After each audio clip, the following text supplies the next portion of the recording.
Door closing, honey. Hello. Welcome. Good to see you. Today, Mitch and I are going to talk about speed. Okay? Speed kills. It's that simple. And the thing that I always remember most about Midori Kenji when he won the 5th World Tournament is his speed. His ability to not only bridge the gap, but extend that kick with such explosiveness. Okay? What is speed? Speed is the technical definition is the ability to get between 2 points quickly. And traditionally, when we think of speed in the West, at least, we think of it as the 100-meter sprint or the 60-meter sprint is the fastest man or woman on the earth. They start at the starting line, and he or she who gets to the end of the 100 meters is the fastest person in the world. So that's the time between 2 points. Okay.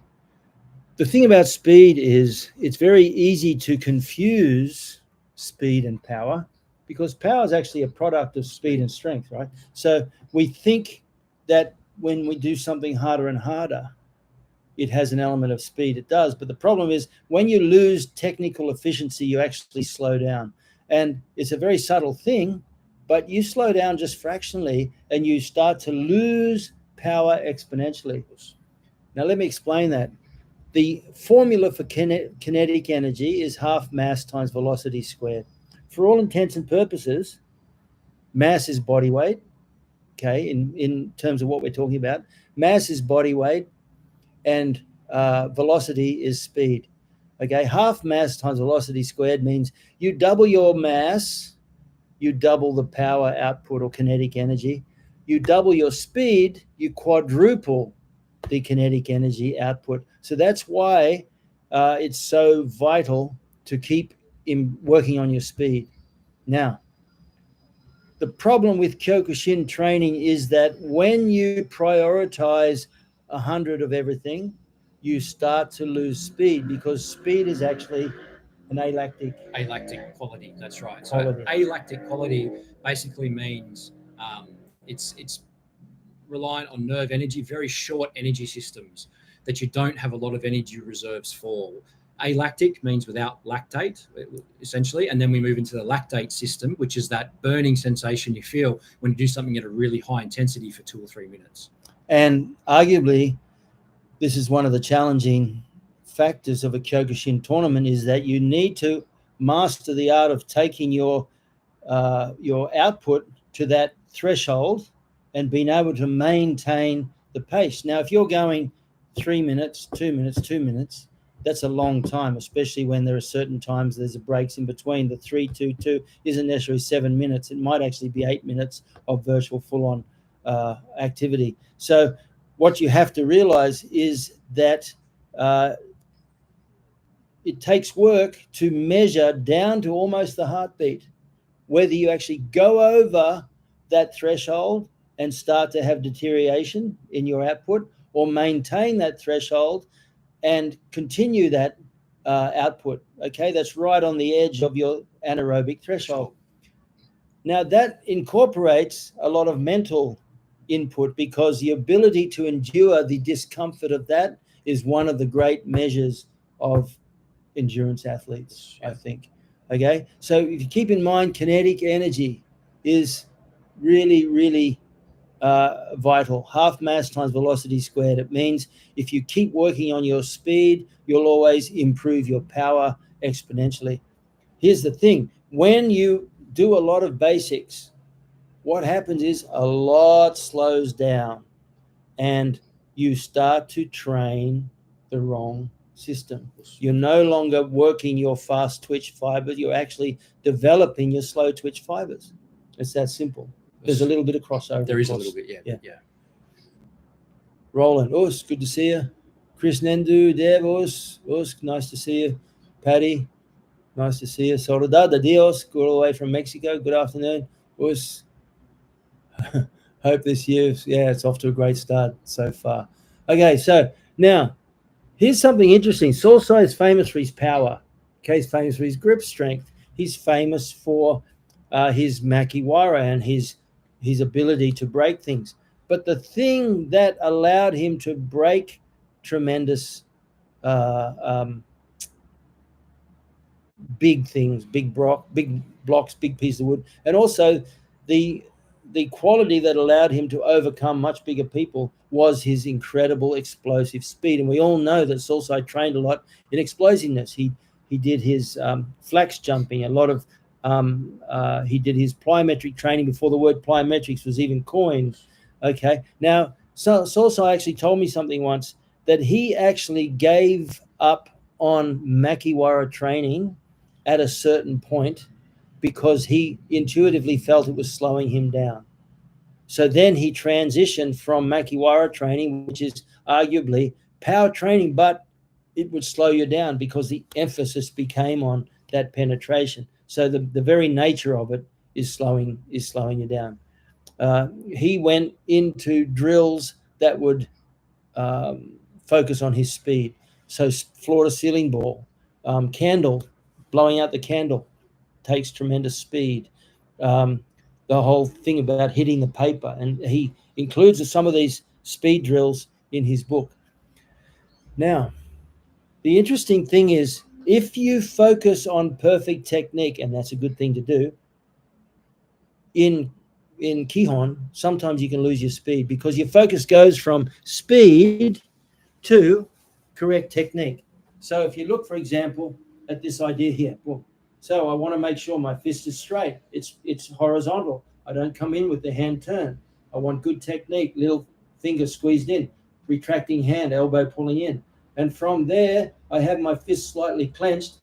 But what I'm going to do is hit.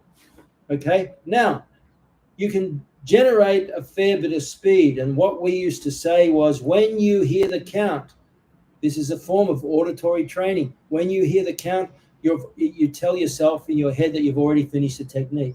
So when you see guys with bad technique, okay, and they may be going, and when you have boxers start training, this is what happens. Over the years, I had a few boxers, and they'd be here in their hands, and they go, and their technique's all over the place, but they're fast, okay? Boxing is all about speed. You can't tense up and bang. It's all about speed. Boom. It's like this. And it's all about bridging that gap between here and there. And it's the same in basics. Quite often, focus on really good technique will slow you down because you're emphasizing the wrong thing, and if your hands are too tense. Okay? But to be fast, you need to be relaxed. And so naturally your hands will open, which will cause you to have somewhat bad technique. So you've got to find that balance. There's a time and place for it. So we used to work like speed work on the mitts, okay? Rhythm with the number count, bang, bang, bang, bang, this sort of thing, getting that rhythm, keeping increasing, relaxing all the time. Okay, so there are different ways that we receive stimulus. If you're a grappler, if you've ever grappled, it's not uncommon to grapple with your eyes closed because I'm feeling what's going on. You come in here, get that, and if I feel that Mitch, I feel his movement without even, okay, you can't do that in karate because you'll wake up wondering what the heck happened. So karate is not necessarily kinesthetic, is it? It's more visual, yeah. And so when it comes to the qualities of speed, something that Ian King and a lot of coaches have, this is just his vernacular in terms of the sub-qualities of speed. The first one is detection and reaction to stimulus, which is essentially what we're doing as martial artists. We're detecting and responding to stimulus. But there's three components of that. There's auditory, that we hear in Kion, ich, ni, san, that Shihan just talked about. So you're listening to the command and you're reacting to the command. So this is why it has to be fast. So that's why you say to yourself, when you hear the command, you're not about to start the technique. When you hear the command, you've already finished the technique. And that introduces a degree of mental speed stimulus. And reaction to stimulus quickly. Yes. And the next one is visual. And that's what we do in Kyokushin or any striking art, kumite, where we're seeing and responding to things. And Sosai used to say, yoku mite. In Japanese, that means watch, just watch. Do not anticipate. If you anticipate, you're dead because you're no longer watching. So you're no longer reacting to what you see, you're reacting to what you think you see. That's so important. Yeah. And so it's really important that you just learn to watch. You never, ever anticipate. Okay. And that's where this visual component is so important in karate. And the final one is kinesthetic, which is feel that Shihan was talking about. Relevant to karate a little bit, tournament karate, I want to say, but in overall karate as a martial art, incredibly relevant when we go into ranges 4 and 5. Yes. In particular. And I must say one add on, the listening reflex, the auditory, is very important in training because your instructor is giving you a direction, and to increase your speed, you must respond to that orally. So Benny the Jet always says, listening creates reflex. So you have to listen very carefully. That's also important for professional fighters who have a corner man. Miyamoto Musashi used to say, learn to see close-up things as though far away, and learn to see far away things as though close up. And ideally, that's what your corner man is doing. He has a different perspective on the fight. You're here involved in it, but he, hello, buddy, hello, mister, your corner man can see what's going on from a distance. And sometimes they can pick up body language that you don't see because you're too close. Okay, so it's really, really very important to recognize that seeing things is can change your perspective on what's going on very much. Hey, buddy, come here. Come here. Hey, hello. This is little Cammy Jr. Anyway, so Mitch, can you elaborate on that a little bit more? So they're the detection and reaction to stimulus that we just went through, which is the first component of speed training. The second subquality of speed. The second subquality of speed is agility and coordination. Which, what does that mean? It means moving your body very well, whether it's a 100-meter sprint, whether it's in kumite in karate, whether it's responding into a combat situation, whatever it happens to be, which incidentally ties beautifully with what you always talk about being a Star Wars clone in terms of technique. Yes, you reproduce accurately the way to do things because the way it's taught should be the most technically efficient. Okay, so there's nothing arbitrary about where the different parts of the body go. It's very, very important to have it exactly accurate because that will improve very subtly. We're only talking about small improvements, but if the small improvements make a difference. The difference between a gold medal and a silver medal in the 100-meter sprint is maybe 1,000th of a second. So that's the sort of differences that you have to take into account. And when you watch, just to use that as a gold standard for speed around the world, the 100-meter sprint, if you've ever watched elite sprinters train, they spend an inordinate amount of time drilling technique. And it's not always done fast. It's done explosively. Sometimes it's done slowly. Sometimes they'll either spend a lot of time doing it slow and incredibly technically well. And once they get that, then they'll do it at very high intensities for short periods. But there's not a lot of training in this middle zone. I call it like a dead zone in terms of speed training, because you want to do it like Benny the Jet says, I think it is, slow as. Back to Roman eras, Roman times. Benny the Jet says, listening creates reflex. Slow is smooth, smooth is fast was made popular in the movie Shooter, but it actually has its origins in ancient Rome. That's where nothing new. They understood. I had a friend who was in the SAS, and they spent 3 months learning how to draw without a gun. Open the holster, boom, draw, bang, aim. Open the holster, boom, draw, bang. 3 months to get the body firing in the exact correct way. Then they put a gun in their hand and continue from there. So that smoothness is vital. And this is why we spend time with volume of technique, but it must be technically accurate volume. There is no point in doing volume before technical accuracy, because all you're then doing is training bad technique. Yeah, you're rehearsing what you don't want, essentially. And that volume initially should be done at a low intensity because of the inverse relationship between volume and intensity in training. It's one of the few facts that exist in physical training. So it'll be done at a slower, lower intensity, but done incredibly well. And this is one of the reasons, Shihan, and you do it. I've seen you do it so much, and I know a lot of everyone watching would as well. These old karate masters and martial arts masters sometimes looks like they're in slow motion. They're just so quick and early to things. Yeah, and It's interesting. There's two Japanese words. One is early, one is fast. The word for early is hay. The word for fast is hayai. So they're both the same using different kanji. So the same word means both fast and early. And that's very interesting because the difference between someone who is super, super fast and someone who is a little older but more experienced is one is fast, one is early. And to see an old master, he knows what you're doing before you know. Absolutely. And if you want to see other examples of that too in modern sport, you can see it. Look at it in the football field. Look at a rugby league, or rugby union team at the highest level, and watch the halves work. Usually, the halves are a little bit older. They're not in their physical primes per se. However, they can read the play. They can see what's going on. They're early to things because exactly what Shihan just talked about. So the components of agility and coordination when it comes to speed expression is enormous, especially as the sport becomes more technical, as there's a more technical component in the sport, which karate and all martial arts are incredibly technical in what they do. Now, having said this, also stop Makiwara training doesn't mean that you should abandon Makiwara training. It's very important. You just have to see it in its place. A lot of people think that Makiwara training is the be all and end all. What Makiwara training really does is, one, condition your hand, and I don't mean give you black knuckle.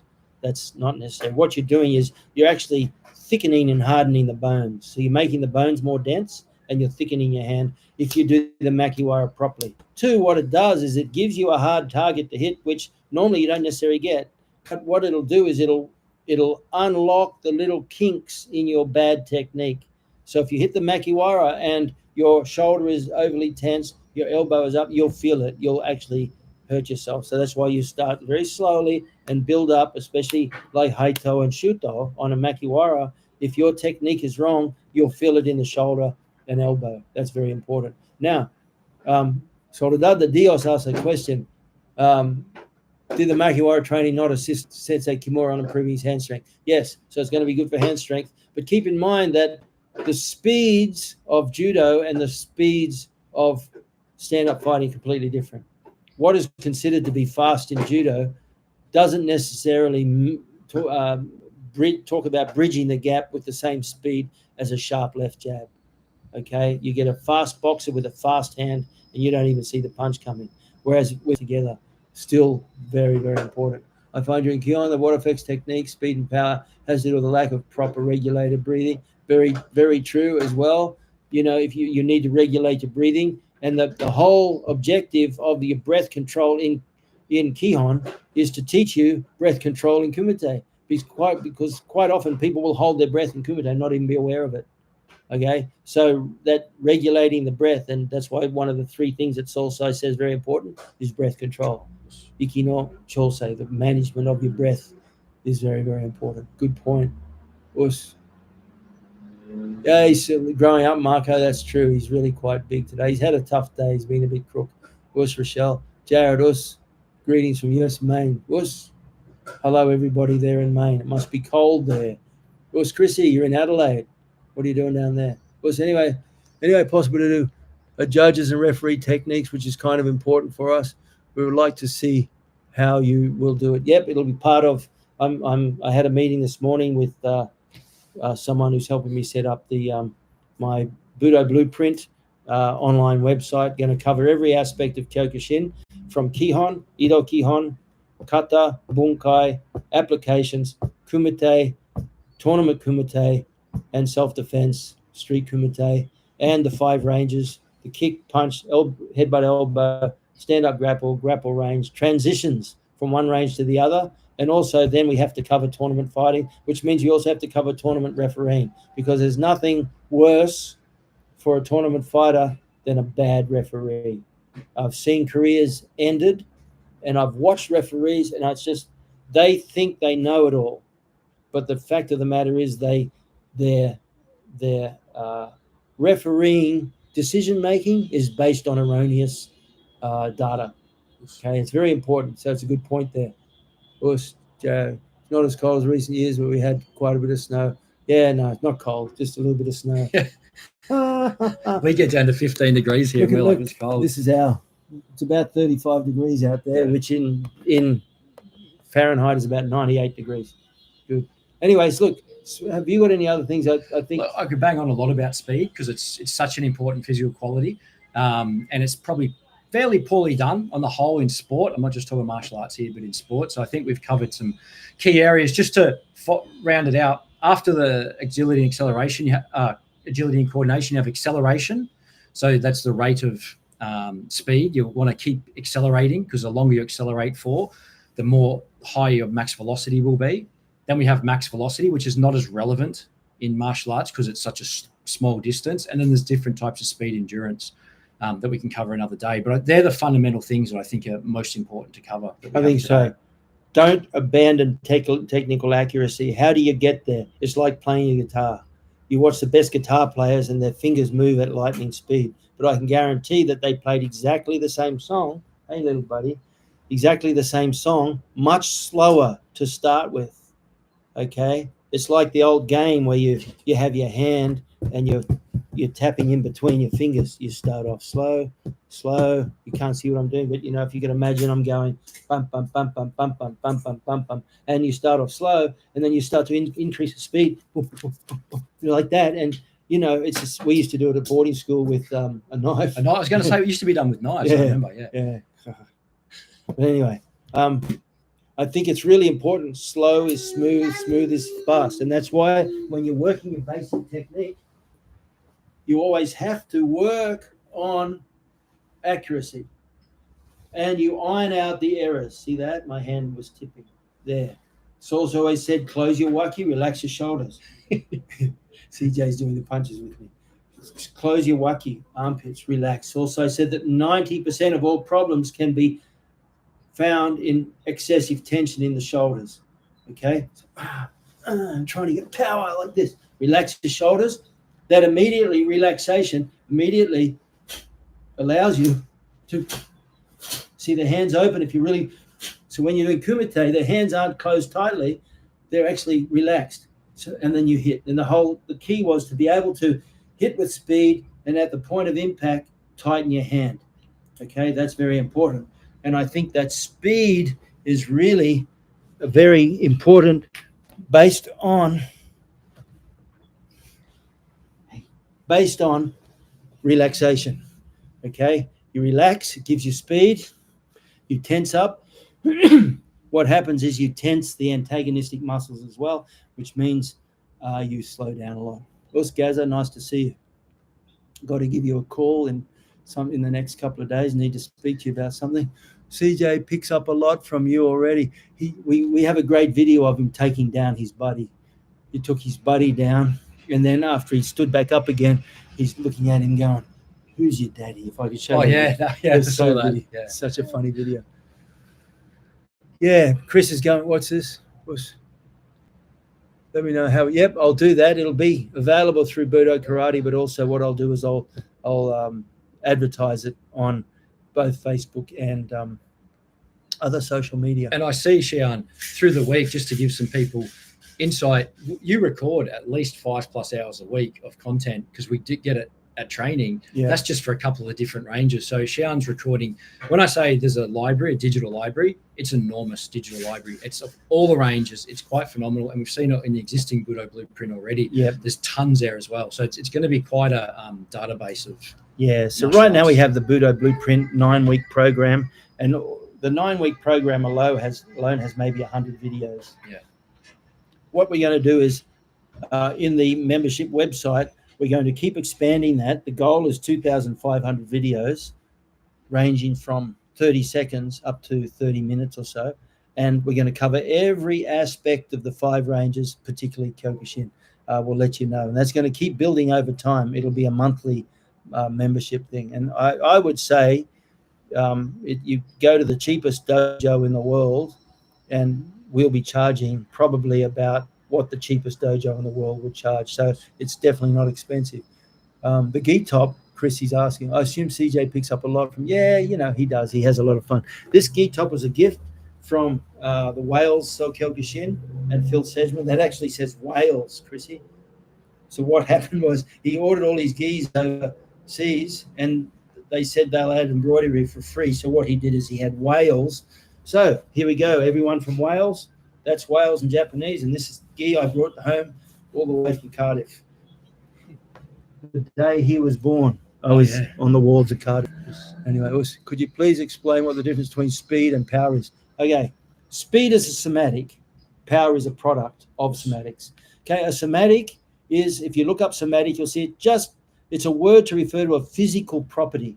So when they talk about somatotypes, that means that the body shape. Are you lean? Are you squat? Yeah, that's mesomorph, endomorph, ectomorph. And ectomorph. There are three different somatotypes.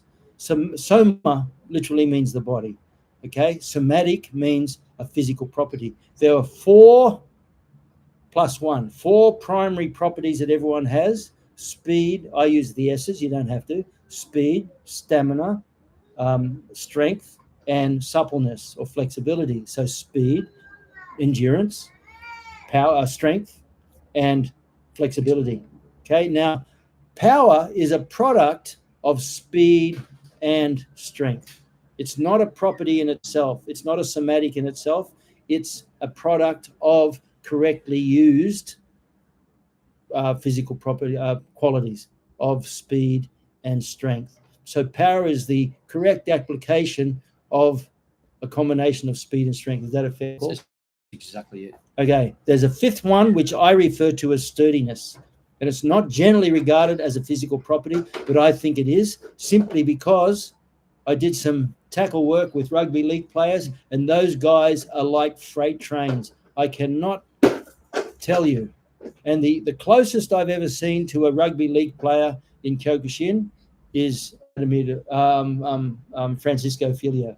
His body was like a rugby league player's, strong and hard. So the sturdiness is your ability to take punishment in your body without injury.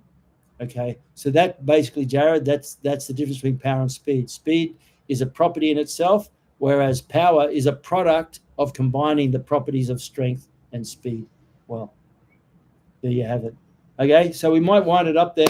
Remember also, when you see the old masters who do things like the going in slow motion, that's a product of timing.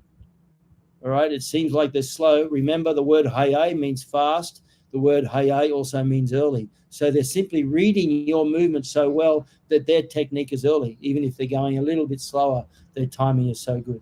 Okay, remember the difference between rhythm and timing in Japanese. In Miyamoto Musashi's Book of 5 Rings, you know, the English translation says there is timing in everything. There's whole sections where he talks about timing. Okay, but the word they use in Japanese is choshi. In Japanese, is a phrase, choshi desu ne, choshi. You can watch a fighter and you say, oh, choshi desu ne. I mean, he's in great shape today. Choshi means good timing, but it also means good rhythm. What's the difference between rhythm and timing? Rhythm is the coordination within your body. Timing is a coordination in relation to an opponent, your ability to time your movement. Okay, so rhythm is that coordination. Benny the Jet says coordination is making all your weapons work as one. Okay, so that's a good definition as well. I like that explain. I've previously been using math to try and explain it. Mass, yeah, no, mass force is mass on acceleration. Force is slightly different to power, but it's similar though. It's not far off. We've got Rochelle here. Rochelle's a scientist. She could probably elaborate more on that. I find a lot of our people don't utilize their strength, and therefore, particularly speaking about last year's, I don't have the ability to finish the fights, yet they are fast. Yeah, so there you go. That's a perfect example of why speed alone is not enough. You need endurance as well. I come back to my favorite runner in the history of the world was Haile Gebrselassie. I was there at Sydney Olympics when he won the 10,000 meters, 10 kilometers. And the last lap, the last 400 meters, was faster than the last lap of the 1,500 meters. So that's how important speed was, because John Turgat, his major rival from Kenya, blinded him. He looked that way, and Turgat went past. And when he looked back, Turgat was 5 meters in front, and he chased him down the last lap. That was with 350 meters to go, and Turgat's a foot taller. He chased him down and beat him with about 2 or 3 meters to go. And that last lap was faster than the final of the Olympic 1,500 meters. That's after 10Ks. Look it up. 10,000 meters, final, Sydney Olympics, breathtaking stuff. Yeah, I talk too much. You explain. No, I think you could probably explain it far more clearly than me.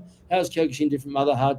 Okay, let me just say, Ark, that first of all, I don't think it's that different. The only difference is we're not even a hard style. It's recognized as a hard style of karate. I personally believe it's a soft style that trains hard.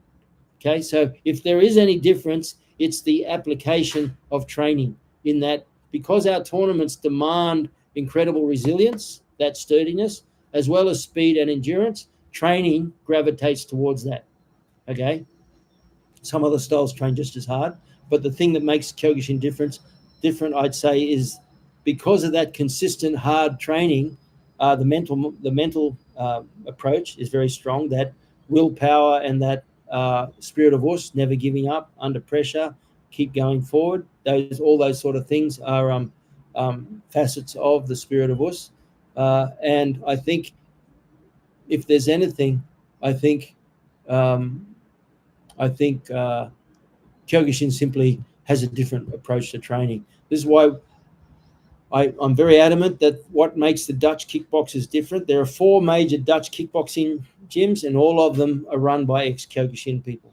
So the word kickboxing, coined in the Kyokushin world, and the Dutch kickboxers, I believe, are a combination of strong, hard fighting, kickboxing, and Muay Thai, combined with the Kyokushin mindset. So if anything, the difference is the mindset. Does Kyokushin focus less on kata?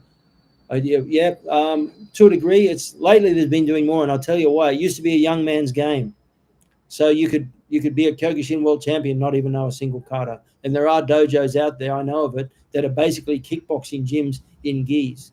But you look at the first world tournament, 75. If you were 25 in 75, you're now 74. I think so. Something like that. Is that right? 25, 7. No, yeah, you're now 74 years old. So you can't fight hard and go like a Trojan at 74 years old. So what's happened over the years is as tournament fighters retire, the importance of kata has come in. Sosai used to be adamant about kata. I know I know a handful of people who really focused. I mean, I used to do a lot of kata training when I had no one to train with. I did a lot of kata work. And I know that people who apply kata with good application knowledge can use those. People say kata waste of time. They don't work in the street. Now, I've got friends who have had a lot of street fights and will tell you that the thing that allows them to do well in a multiple attack situation is their kata, because they have that change. Kata will go boom, boom, this way, bang, turn. And even though in the kata they say you have one opponent and that opponent is in front of you, for multiple attacks, kata's beautiful. Us, Jared. Yeah, kata's important, I think. Us, thanks. Yep. Chakuriki, Voss, Mejiro have misplaced the force, and I'll tell you exactly who the fourth one is if you just give me 1 second.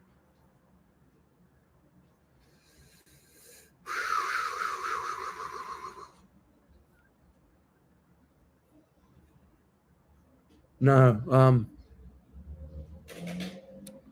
I don't have it. Anyway, beautiful Kyokushin fighter.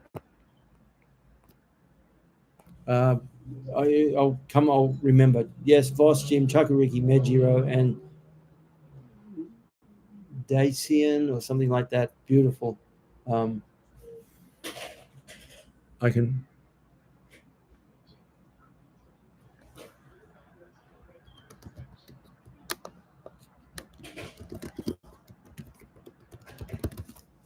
If I do a quick search, I may be able to find it for you.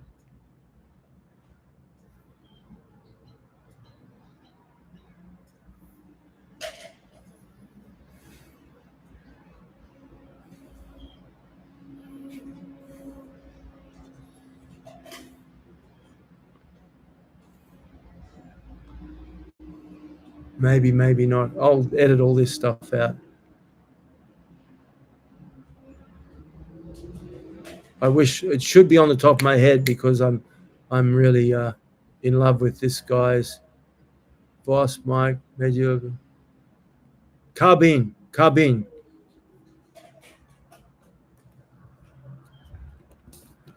This guy is a machine,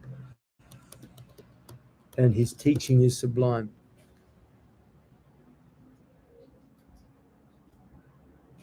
There we go. Oh, my internet's slowing down rapidly. There, Lucien, that's it. Lucien Carbine. Okay, we have it. So I'm going to write it here for you. Lucien Carbine. That guy runs one of the best kickboxing schools in the world. So that combined with Chakuriki, Voss Gym, Mejiro Gym, and Carbine Kickboxing, I think amongst 4 of the greatest kickboxing gyms in the world, all founded on sound Muay Thai and kickboxing combined with the mindset of a never say die Kyokushin attitude. He works in I don't know that they cover mistakes because they're training according to the rule set. Everyone trains according to the rule set. If you want to fight Kyokushin tournaments, I would advise against using gloves because then it can cover errors.